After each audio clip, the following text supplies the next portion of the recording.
Hey, what's up? I'm Joel Madden, and this is Artist Friendly. On this episode, I'm talking with 3-time Grammy Award-winning, many-time CMA Award-winning singer, songwriter, frontman, and entrepreneur, and knife maker, Zac Brown. Let's go. I don't want no bad times. I don't want to have bad.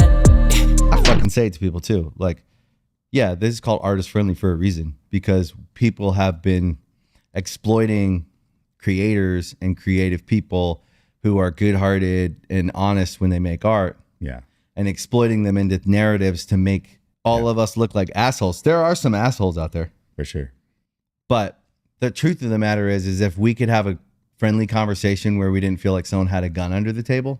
Right. You know what I mean? Yeah. That's how I always think of whenever I do conversations. Sometimes I forget because this is such a safe, like open space. If someone here said something that I thought would be taken the wrong way, we always take it out. Because I'm like, nah, he wasn't trying to say that. Right. He was saying this. But anyways, I think about it all the time and I'm like, imagine if I was out promoting a record and someone like actually was on my side and trying to help me get my message out. Yeah, for sure. You know what I love mean? that. Yeah. So I feel the 100%. need to say that sometimes because we don't know each other. Yeah. A lot of times people that come on here, I know them. But I have wanted to meet you for a long time. Yeah, it's great to meet you, man. Great music. I love what y'all do with the foundation. Everything. Like super, super happy to be here. Thanks for taking man. the time to do it, man. Dude, thank you.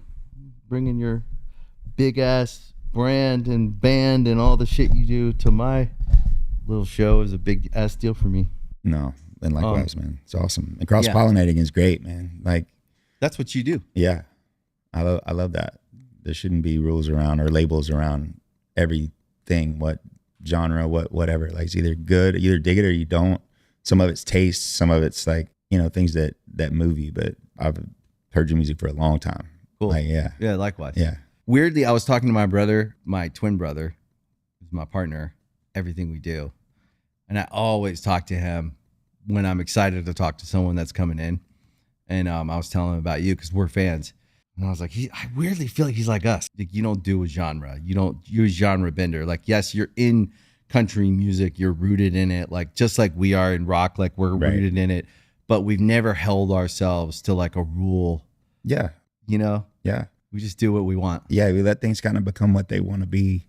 And that's been the cool thing about collaborating with a lot of different people. Like, if I do a song with Skrillex, it's not going to sound like Zac Brown Band. It's going to be the mashup between the two things. It's always polarizing to me because usually my cycles between Zac Brown Band albums, there's like 2.5, 3 years in between. So I want to make something. I'm writing constantly. So I want to make something in between. So I'll make like a pop project or make something that's like a little more EDM or a little more rock or a little more reggae or whatever it is. And it's amazing. Like people get angry because you create extra things because they feel like they don't have ownership in it or like we're changing who we are and all of this. And it's just, but I've never let that scare me. Like I don't make my decisions based on the fear of things. Yeah. And like whatever a song wants to become, like that's what I follow. Like whatever it's the spirit of it is, try to capture the spirit of a song. And then that's the dress that it wears. Yeah, I can tell. And I'm not locked to it being like a traditional thing. Like I love a traditional country song because I feel like the stories, like real American poetry is like, that's one of the only places where it's still relevant, like where it still lives. And so I'm always looking to be inspired,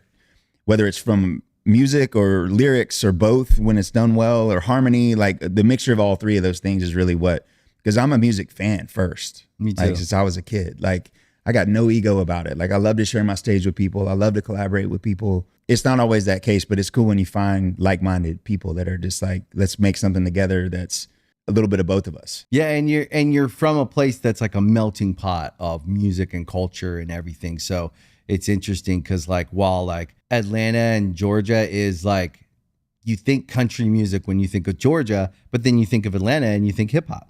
For sure. Like period. And that was the only hip hop that really got me into hip hop. Right. Because I couldn't relate contextually to more gangster style rap and things. But like when Outkast came out and it was musical and it was like Andre was so like influenced by Sly. Yeah. And then Andre Big Boy and then the Dungeon Family, which was CeeLo and Outkast all together before they were Outkast and Goody Mob and all this stuff like and Ludacris. Yeah. And there was like there was musicality to it. There was sense of humor in it. Like I love Ludacris. He's hilarious. I love Ludacris too. And he's talented. And you know, that was what got me into that world of things, of like open to that world, you know? Yeah, I grew up in Maryland, so it was interesting because like we were close enough to New York that we felt like, yeah, it was definitely a part of my life. But the Southern hip hop, it's like a different kind of gangster, because it's still gangster rap, and like, but it's different. They can joke about it, right? Like, it's like a different thing than LA gangster rap, which I always liked because it was more like fantasy, like like Eazy-E, right. All that was like I couldn't even imagine.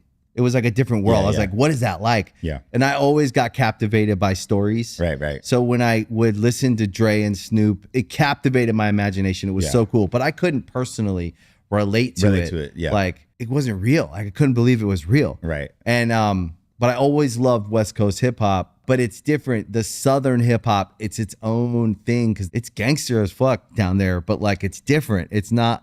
It's crazy. Yeah. So to me, like Southern hip hop and Outkast in particular definitely affected my actual music. Yeah. Like Andre 3000, I could say is one of my influences from an early age. Yeah. Never got to meet him. Seems like very cool, but definitely like something about the music. I felt like, oh, I could do something like that. It inspired me to like try, and definitely made its way in there somewhere. And there's an energy in the beats that are in that music too. And so the Atlanta stuff was the first thing, because I had heard the other stuff. I couldn't really grasp it, and then after I got into the Atlanta stuff and I was seeing what it was doing, then I could enjoy the rest of it, all of it. But that's what pulled me in to kind of being open to it. And then I started delving in. And CeeLo's solo albums, I don't know if you've listened to those. So good. Unbelievable. Yeah, he's like, wild. He might be the most talented singer and rapper, because he can sing like Donny Hathaway. Like that dude's voice is ridiculous. And I've gotten to work with him. That's cool. So we did some stuff together. I actually have a version. We did this song called One Day on my Jekyll and Hyde record, and I had CeeLo come in and I had him sing it. I'm like, I just want to hear how you would sing this. And it's so cool. So I'm just sitting, I've got that like in the archive sitting there of dope. him singing it. But there's a Dungeon Family song that's called Follow the Lights. And that was the first song that I was like, wow. It just like moved me. Cause I grew up, my oldest brother's 21 years older than me. Oh, wow. So I was on all his music. I was on all 70s music, you know? And he played guitar and banjo and was taking me to like bluegrass festivals when I was like 7. Wow. So I was watching, and they would have like guitar competitions for like, and kids would be competing with the adults. And so some like 10-year-old kid would win the competition, like shredding a guitar. But it gave me confidence seeing that in person. Like, if that kid can do that, I can too.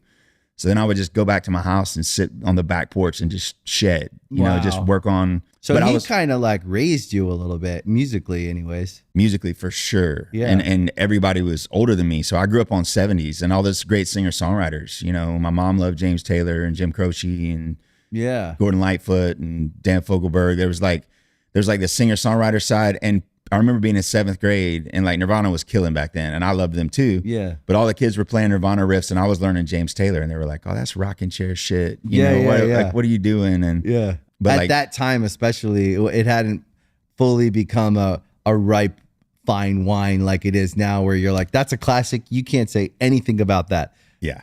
It was still a generation apart at that point, where in the 90s it would have been like your parents' music or something. Oh, dude, Smells Like Teen Spirit on MTV was like, that was it. Life-changing. Yeah. And then I remember like having this, because I wasn't really allowed to watch MTV. So at night, I wasn't allowed to watch In Living Color either. Why? Because of well, just my parents were just like religious. Yeah, mine a little too. bit. So you know, I wasn't either, by the way. That's why I So asked. they would go to bed, and I had like an old glass TV that turned on with like a knob. You turn on, it like clicks and turns on. Yeah. So I'd go to bed and I'd lock my door and I'd put something under the door so they couldn't see the light, and I'd turn the TV on with and I'd watch In Living Color. Remember In Living Color? Yeah, yeah. I'd watch that like this far and watch Jim MTV. Carrey, Jamie Foxx, the Wayans Brothers, fucking David real Unger, classic comedy. Yeah. Back when you used to be able to, you know, Say all kinds of crazy it was stuff, like whatever it was, you know. Yeah. So I grew up on Richard Pryor and Eddie Murphy. My granddad was like this. Richard Pryor. My granddad was clean cut accountant for Sears and Roebuck for like 40 years. Wow. And he would read me like little golden books, and then we listened to Richard Pryor. Wow. When I was like 5. So that fucked me up. Like That my was sense of humor, crazy. like I have no boundaries. Like you can't offend me No, with me humor. either. And I like being around people that are like that. Like it's hard for me to like, I can respect people in any, whatever their sensitivity might be, but I don't really want to kick it with people that just choose to be offended by. They're just by looking. things. There are people who look to be offended. A lot, right? now. And more and more, it seems like. I was just talking about this with my brother because we can't go through life so afraid that we're going to offend someone and get canceled. Where you're going to no matter what you do. And then you realize you are. That's what he said. He's like, you're going to offend somebody because I find that a lot of times I like hide a little bit because I don't want a target on my back. Right. Because I just want to just move along about my day and not have a group of people mad at me because I actually don't want anyone to be mad at me. Yeah. I like people. My like disposition is to be friends with people. Totally, me too. Like, what's up, man? Where are you from? Oh, that's interesting. Right. Like I think it's interesting when someone's different from me, or when even when someone has a different political view or whatever. Like I don't really have strong views, but like when someone does, I'm like, tell me why. Like, how did you get into that? Right. And then they're like, I'm not against them. I'm just I just want to know like how. And you can listen without trying to change whatever their thing is. It's like I just to hear where they're coming from and like have a conversation without it being volatile or about being whatever. That is where I truly live. Yeah. That's where I live. Yeah. And I find myself being afraid of groups of people because I don't want to fight anyone. Yeah. I don't actually. Well, these days, man, first of all, have you ever written a review or comments on people's shit? Like people that have lives don't sit around writing those things. Like they might do like a quick like love or whatever, but like sit down and write a scathing review. Like I was at UFC. It was like my favorite sport. So I was at UFC this last week and I was hanging with Michael Chandler. Amazing dude. Yeah. And he's adopted, his kids that he has. He has 2 African-American kids. And my buddy Neil Kamamura, who's a knife maker, badass, like awesome guy. He's the family to me. But he was telling me, yeah, Michael catches shit from people because he adopted African-American children. And I was like, that just made me feel so much better. Like if somebody's hating on somebody, like literally like being taking responsibility for somebody's lives, like you have to have you have to have thick skin and you can't be afraid to be what you are, who you are. And I never, ever want to have a bad intention for anyone. Me either. Like, and if people joke around and they choose to be whatever, like I would never joke with someone with the intent to like hurt their feelings or whatever. Like we give each other shit on the road, like all of us, like we jab each other all the time, but it's an interesting world that we live in. What an asshole. I know. The person that would go after someone who adopted kids and make it about the color of the kid's skin. What an asshole. I know. But the thing is those people, they have zero accountability because they can hide behind their screen. Yeah. They would never come up and say that to their face and like have a conversation about it or whatever. Or like let anyone else be a fucking human being. And like, I always say this. Okay. The one thing I know that keeps me grounded in like who I am and like okay with it, why I cannot say anything and just keep moving is because I don't need to prove anything because I know if I put all my cards on the table, I could live with all my decisions. Yeah. If I handed you my laptop or I gave you my fucking phone or I put all my life's decisions on the table, I'd stand by all of them. I'd say, this is what I did there. This is what I did there. Yeah, it's probably wrong there. Probably should this, and that. Yeah. And then the person that's talking to me better be able to do the same thing. And none of them can. Because most of the time, the loudest people that come after you for some normal ass life bullshit where you're like, I'm trying my best here, man. I'm just trying to raise my kids or just trying to. I know they couldn't because the loud ones are the ones who are the worst. They're hiding some crazy or the shit. people that write an article on your new record you put out and they hate on it and they try to just be kitsch and sound clever in the way they slander it or whatever. They have a failed band. They probably live in a shitty apartment. Nothing wrong with that. I've done that too. Yeah. But like they're the ones that love to tear people down. Yeah. If you dig in on their failures, you realize why they hate you so much. Well, they hate themselves. And they hate themselves. So I've made peace with that where I don't feel like I need to like even engage with that anymore. When I was younger, I did all the time. Yeah. Like, fuck you, man, blah, blah, blah. And then I didn't realize like that was a lack of experience, a lack of my own growth and experience. And we're like, limited. Like we're human. Like, yeah, 100%. More my self-esteem got correct with like just liking myself, being okay. Yeah. Like good record, bad record, good song. Yeah. Does okay. As long as I like what I'm doing every day with my life and I can stand behind it, then I'm good. Yeah. You can say whatever you want. And what are you going to do? It's funny. You're never going to please everyone. Right. Somebody's always going to tear you down no matter what. So I don't even read it. I don't read the reviews. I don't read the comments. I don't read whatever. I made what I made because I'm proud of it and proud of my like growth as a human being. Every single human being, I always want to err on the side of kindness, on generosity, Yes. always. Yes. And if people make decisions that unfortunately like make it where they can't be in my circle anymore, I still wish them well. Yeah. I still want them to be well. I just Fine. don't want them in my circle. And that's life. And it is. And that, but I live that way. And anybody that knows me knows that. It's all the people that don't know me. And so when somebody puts a headline out or something and says something that doesn't know you or whatever, or somebody's trying to extort you, which happens when you're successful. All the time. Or People- exploit you. Yeah. Exploit. All the bad things. Yeah. And then they say things, everybody reads that headline, and then that same person could have been pulling for you the day before, doesn't know you. And then they hear that and they're like, oh, fuck that guy. This is whatever. Like that's just the world we live in. That So is reality. but it's unfortunate. We don't have, it's a matter of math. Like we don't have the time to really show our heart and show who we are to everyone.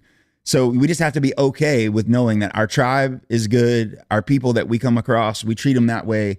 I learned that the most valuable thing I learned living in a truck, like sleeping on a window for 10 years, was appreciating every single person that was there. The dude swamping the bar at the end of the night, like is sometimes the only dude that was there listening. Yep. And treat everybody like gold. Like that's what I live by. And also, I mean, we're humans, and if we do something or whatever, we need to own up to it. We need to like try to make it right, do our best to make it right. But ultimately, that's the code that I live by. And until you have a code, I think I was about 23 years old when I was like, okay, I'm finding my code. Like this is the way I want to be. This is the way I want to treat people. I want to show up. I want to be on time.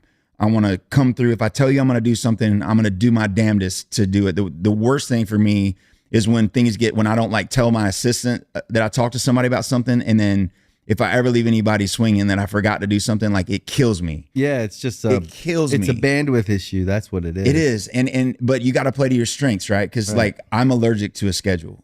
I'm allergic to a schedule, and I'm a allergic calendar. to saying no to people that I actually want to please. I know. So if someone asks me for something, know. I'm going to say yes. 100%. I was actually, not to bring up therapy, but I was talking to my therapist about this on Friday because I run into the same problem. I let people down sometimes where I look at it, if I don't have my mind right, where my self-esteem is like in a good place where I'm like, no, you're a good guy. Just keep trying, keep doing to your best.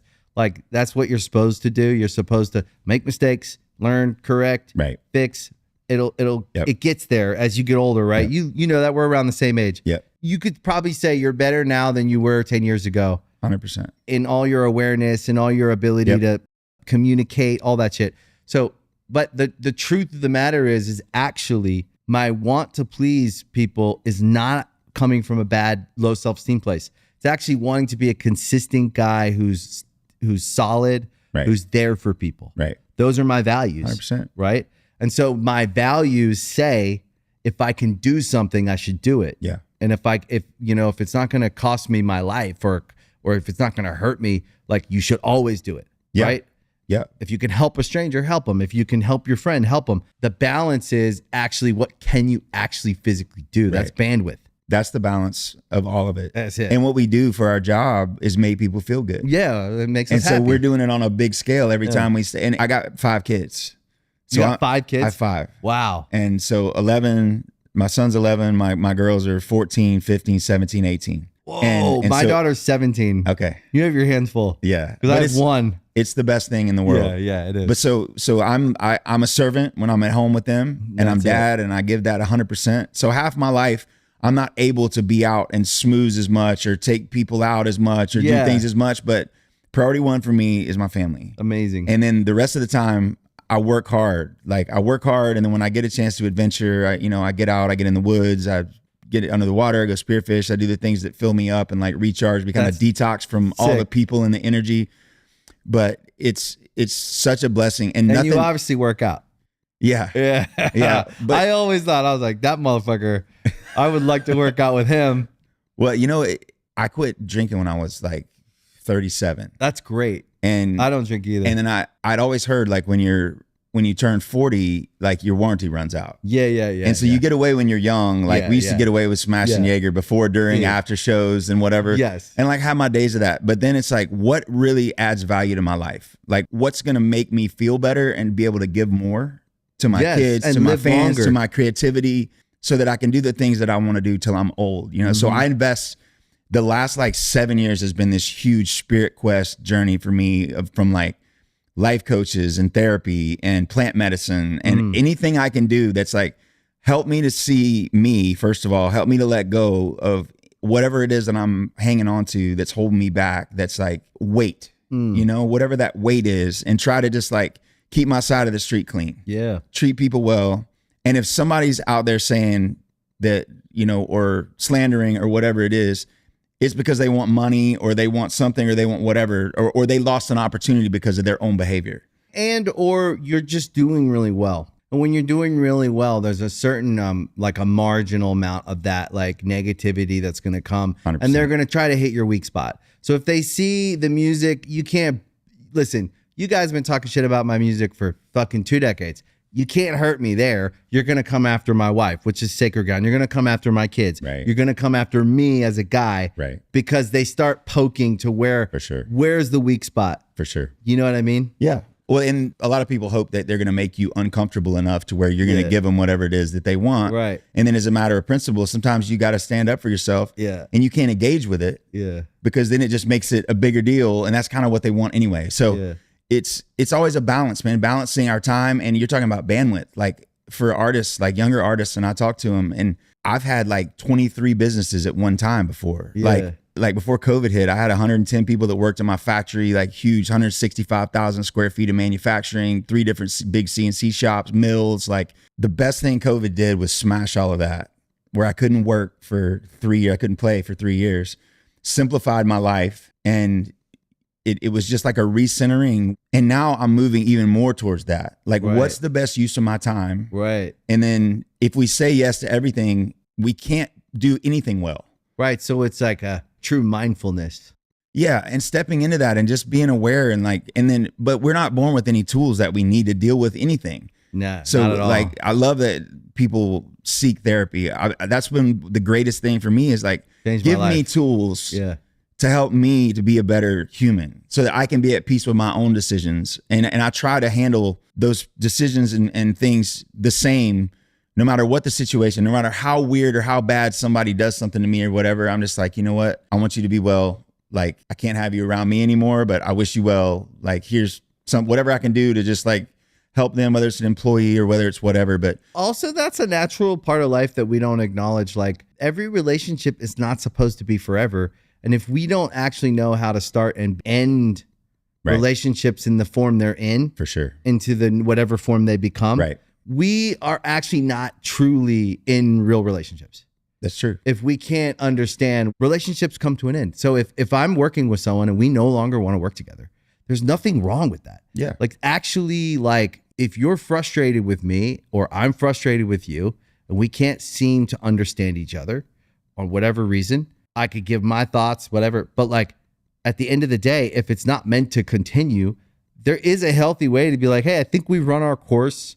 Yeah. We can part in good, for sure, goodwill. Yep. And I'll do whatever I can to help you understand where I'm coming from. Right. And to make you feel good about it to my best of my ability. Right. And if you want to participate in that, usually we can get somewhere. 100%. And sometimes we end up in a better place than we were working together. For sure. And then, but your quality of life and healthy like mindset, all of it really depends on the people that you surround yourself with. And if your people around you aren't expanders and they aren't people that are on the same path that you're on, to be curious about how to be better, how to do better, how to treat each other, how to put yourself outside of a cause other than yourself, like just trying to make a bunch of money and owning a bunch of shit or whatever. But there's really nothing that brings real joy more than helping other people.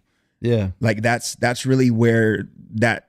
And so the people that are in my circle, I've had to cut out people out of my circle just because we didn't have a lot in common anymore. When I changed the things I was doing, the places that I go, what I'm working on, doesn't mean that I don't like have love and respect for them, but I want to invest my time. I only have so much time with my family and with people that are my expanders, that we lift each other up. We sharpen each other. We call each other out when we feel like, hey, maybe you could have done this better. And then if you can lay ego down aside and you can really look at yourself and what's going on and being like, you're right. I need to be with healthy people who are actively trying to like you said, expand, right, be healthy, right, and be honest. And you learn from each other. Yeah. They help you be better. You're there for them. And then you can all together like try to reach out and help people that might be a little bit lost, but they're willing to put in the effort to try to be better. Because you'll just be like beating your head against the wall, trying to lead somebody out of something that they're not ready to be led out of yet. And it's just like, you know what, when you know, there's only been a couple times in being a parent where some things happen and I don't yell at my kids. I don't either. Or whatever. And like, whatever. And I was just like, you know what, come talk to me when you're ready to be honest. And I was just like, just until you're ready to be honest. Like, and then look me in the eye and tell me the truth. And then the next day it was like, I got a list of everything bad that they did like over the last year. And it was like, but it's not intuitive, man. We're animals. Yeah. And we have to learn how to be above all of that and our patience. But having kids is like, nothing makes you tougher than having kids, man. It's the best about teacher. Yourself, about how to show up for them. And it's not all perfect. And then doing therapy with my kids helped me to heal things that had happened with other situations, not me, between me and them, but it helped me to do things, you know, like going through a divorce. Like, the hardest thing I ever did. I can only imagine. But showing up every day and just being consistent and like, I'm here for you. I understand. And then talking with therapists and doing the work. Child psychology doesn't work like ours. It's not intuitive. Right. Like they don't process things the same way. Like a young kid, if parents get divorced, they think it's their fault. They also don't understand that like we are just teenagers who grew up. So we're just trying to work this shit out. But I don't know the answer to this relationship. Me and my wife, right? We had our kids first. And then we didn't think we were going to get married. And then we got married. And then we didn't have a plan. And so the whole way we've had to work through stuff. Right. And we tell our kids like, guys, we don't know like how to be parents. We're just learning and we're trying our best. Yep. There's no book. And all these fucking experts, like you can get nuggets from them. Right. But I always wonder, this is the thing is like, be very careful about presenting perfect. If you're the parent expert or the marriage expert, right? It's never perfect. I'm like, everyone I know that's married, because all my friends that have gotten divorced, I've been on the ride with a few of them. It doesn't matter how well it goes. It's fucking painful and it's hard and it's got ugly parts. It's got all these parts, right? And then if you're if you're a fucking entertainer, be sure people are gonna double down and try to beat you with that instead of having empathy for the people that are going through it. For sure. Right? Doesn't matter what went down, doesn't matter what happened. Half of us are getting divorced. Let's be real. Half of us. So if 50% of us are getting divorced, shouldn't we all just have empathy for each other? Right?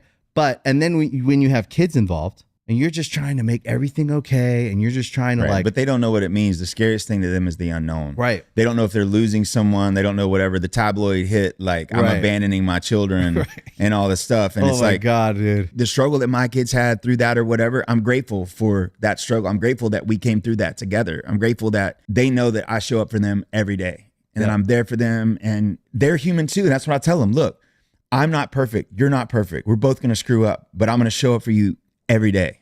Do you ever worry that like because of who you are in the world and like you're a hugely successful guy, right? Whether you want to say it or whether you look at yourself that way, I see I've been blessed. as a guy who's watched you in the world, never met you. And I will say this, we always do this, but we jump around fast in this show. Yeah. To sit with you is really nice because it's what I hoped. Because I'm a fan. When I see guys out there that I relate to, so I can hear your music, I could see you make moves in the world, and I go, I like how that guy rolls. So I just like how he carries himself. Like it's I'm as simple as that across all the arts, right? Actors, musicians, for sure. And then some people like, you know, like I don't know, maybe. Yeah. We all have our brands, right? Yeah. Things we like to wear, you know. Right. So do you ever worry though that, and I do. So I'm asking this because I do. I know people are going to judge my kids. The ugly word that everyone, or the buzzword that everyone likes to use is nepotism, right? They're going to say that. They're going to say they grew up with famous parents or this or that. All the things that I would say anyone that doesn't know me sees me as. They see me as the guy from that band who married that girl, who does this. And it's all the things that I would say are the least important things about me. Right, 100%. I would say the most important thing about me is actually if you hang out with me. Right. And get to know me. For sure. I'm a good friend. I try my best at marriage. I try my best at parenting. I try my best at work. All the things I do, I try my best. I actually also don't hit the ball every time. Like, you know what I mean? Life is humbling. Right. All the time. But people see the highlight reel and they For sure. they sum you up. Yeah. And we've been blessed with these careers that we worked hard for. So like there's blessings and you got to show up for them. Yeah. Yeah. But then I see my kids and I'm like, I know people are either going to write them off because of me or try to get next to them because of me. Yeah. And instead of seeing who I see, which is these really special people who are talented. Right. And also just don't give a fuck. They just want to live their life and do the things they love. And Right. I've actually talked to them now that they're teenagers about it in a way that I feel like, look, guys, you know how the world is. People are going to judge you one way or another. And, you know, you're growing up in this family. You didn't choose it, but here we are. Yeah. And I'm your dad. You didn't choose me, but I'm your dad. Right. And my set of circumstances with my dad was different. Yeah. Yours is different. I don't know which one's actually more challenging. I don't even try to guess. I don't Right. judge it. But like, I guess I answer my own question. I guess it's just the nature of the world. Our conversation continues in part 2. Bad times,